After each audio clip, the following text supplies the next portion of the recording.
साथीहरू नमस्कार सबैजनामा जति पनि जना हुनुहुन्छ है।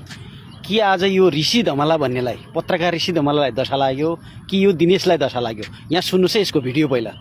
राष्ट्रिय पार्टीका उपाध्यक्ष डाक्टर समीर बागले अब नेपाली कांग्रेसमा फर्कन लाग्नु भएको हो के होला? राष्ट्रिय स्वतन्त्र पार्टीका नेताहरू साँच्चैकै कांग्रेसतिर किन निकट भए? रातारात कांग्रेससँग किन उनीहरूले सम्झौता गर्दैछन्?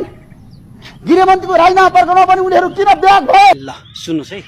बुवा कुल प्रसाद धमला, आमा चित कुमारी धमलाको पुत्र सुपुत्र जन्मथलो धादिङ ज्यामिरे है ज्यामरुङ गाउँमा जन्मेको कति राम्रो मान्छे है। आमाको बुवाको नाम सुन्दा त अति राम्रो सुन्दर हैन। आमाको नाम पनि चित कुमारी, चेत भएको कुल बहादुर, कुल पूजा जस्तो बुवाको नाम हैन।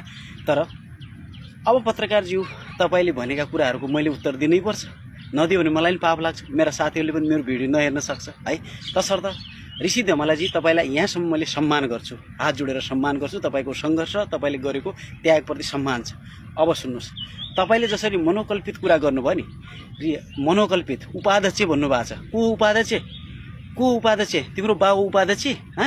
उपाध्यक्ष तिम्रो बाबु सोनिमागले उपाध्यक्ष होइन, उपसभापति। सुन्नुहोस् पहिलो कुरा। दोस्रो कुरा सुन ऋषि धमलाजी, अब तिमीलाई पनि तिम्रो जस्तै भ्रमित कुरा मैले मानौ गर्यो, मानौ उदाहरण, म त गर्न चाहन्थेन, तिम्रो कुरा अनुसार मैले गर्नै पर्यो हैन।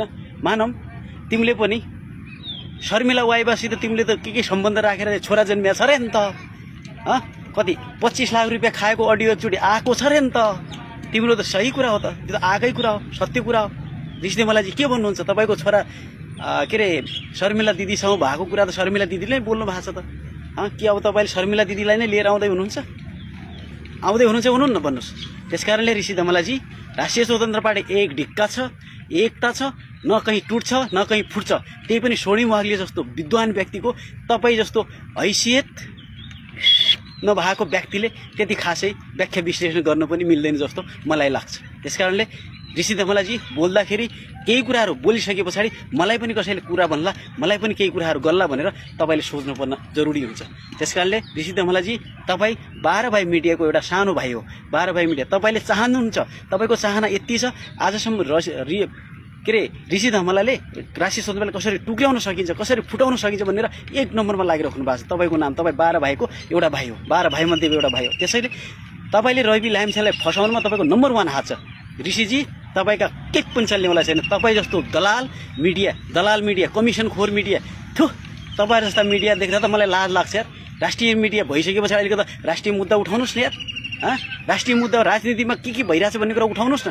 आज तिमीहरूका बाबुहरूले के अरे चाहिँ कम्बोडियाकै गगन थापाकै कुरा गर्नु न, के अरे जर्मनका विभिन्न होटलमा करोडौँ अरबौँको के अरे चाहिँ लागनी लागेको छ भन्ने कुरा त सारा मिडियामा आइसकेको छ, स्वयं व्यक्तिले भनेको छ। तपाईँहरूको मिडियामा कहीँ छापिएको छ? यस्ता कुरा छाप्नुहुन्छ? राष्ट्रिय स्वतन्त्र पार्टीले कहाँ हग्यो, कहाँ मुत्यो, कहाँ चाहिँ के गर्यो भने सब छाप्नुहुन्छ त तपाईँहरूले। त्यसकारणले ऋषि धमलाजी ख्याल गर्नुहोस्, यो भिडियोलाई ऋषि धमलाको कानसम्म पुर्याउनुपर्छ साथी हो, ताकि त्यो मान्छे अलिकति सुध्रियोस्।